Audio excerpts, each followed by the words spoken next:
digging into a little bit more on like the strategy, more technical side of things. Everything that we do is basically like planning for the unplanned, which is it's so like I always call it organized chaos. Hmm.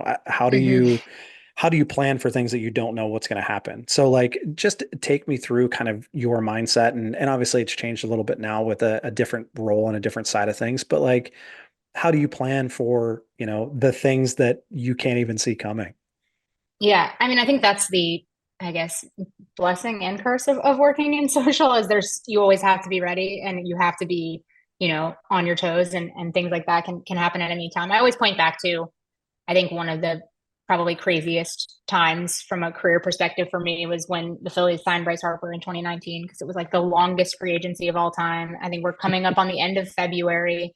And everyone's like, "Oh, the Phillies are either going to get Machado or Harper." That had been the conversation since I had started in 2017. Like, oh, 2 years that free agency, they're going to get one of them. They can spend. But there's all this pressure of like, who, are they going to sign anybody? And at this point, it's it's crazy late, and we're already down at spring training. We've already, and I think that we had gone to spring training for pitchers and catchers and then gone back up and we would transition in then from like members on the social team would go down for like another week and a half each and go throughout the rest of the spring.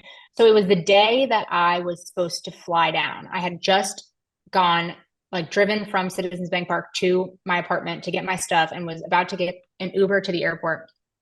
Um, Someone put in our Slack, they were like, "Oh my God, Passon." Or Heyman, I think it was John Heyman who broke it. And it just said, "Breaking, Bryce to Phillies." And I was like, "Oh my God." I was like, "I'm supposed to be boarding a plane, like and I was so flustered, but so excited. And ultimately everybody ended up flying down because we did the press conference down in Clearwater and all that fun stuff. But we just mobilized because it was something that could have possibly happened, but you're like, how much do you want to plan? And do we make a welcome to Philly graphic? And do we do all, you just have no idea and no concept. And I mean, to this day, I mean, I think that is quite literally an organization course of the organization changing signing in so many different ways outside of what he's done, obviously on the field, but just from, jerseys and tickets and everything, like going from that season to then a pandemic season. There's so much about the Harper signing, I think that changed the course of where the Phillies kind of have gone. But it was just such an unprepared, you couldn't possibly prepare for it, even though we knew it could be a viable option. Yep. So I think just, staying on your toes and obviously being adaptable, nimble, creative, ready to mobilize, are all those kind of things that are so kind of stressful about working in sports social. It's like at any time you could wake up or you could be taking a nap or, something crazy could happen. But so much fun. It's such like a fire drill, like you said, an organized chaos. And it's just like, all right, we gotta get after it and, make sure we're ready and do the best we possibly can to cover this and celebrate it with our fans. So Yeah. Oh man. Yeah.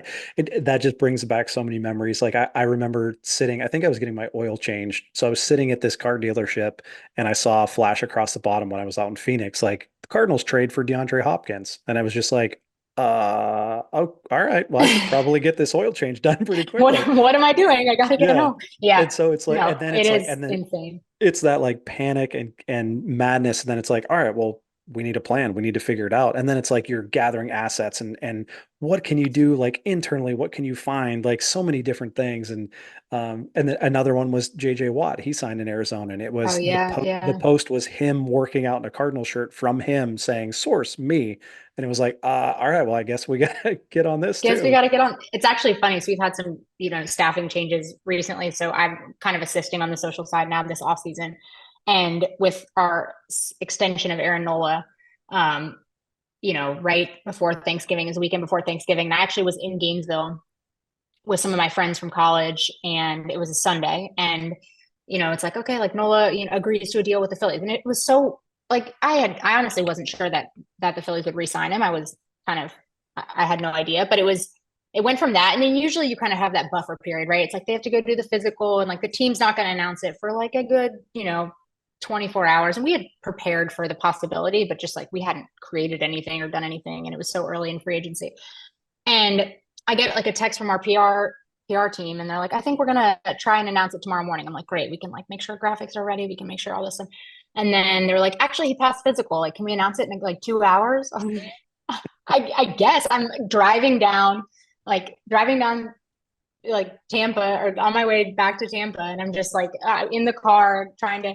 Yeah. So it was definitely. I was like, okay, welcome back to helping on the social side. That's for sure. But it was fun. And to your point, it was like you just are like, okay, what do we have to do, and what do I need to get made, and how are we getting this out, and when is PR announcing it? So when are we announcing it? So just definitely that unexpected chaos on a Sunday afternoon when you could be, 3 hours from home on the road Yep. and figuring it out. So Oh, it's so funny. Did you ever watch the show Lost back when it was on TV? I in and out, but Sort not of. religiously. Yeah. The one main character, the doctor, he said like I think he was like a spinal surgeon or something, but he said he's like if I mess up, I let the fear in for like 5 seconds and then I go to work. And it's like that perfectly describes like Yeah. every time something happens, it's like you let the panic set in and then it's like, all Oh, right, we got stuff to do. Let's go. completely. I was like, oh my God, who's going to make, we're like hiring a designer. We don't, didn't have one. And I just am like, who's going to make the graphic? What are we going to do? Do we have a video? Just all this. So Yeah. definitely fun. Definitely fun problems to figure out and good problems to have. But for sure, that panic definitely hits. Yeah. Oh man.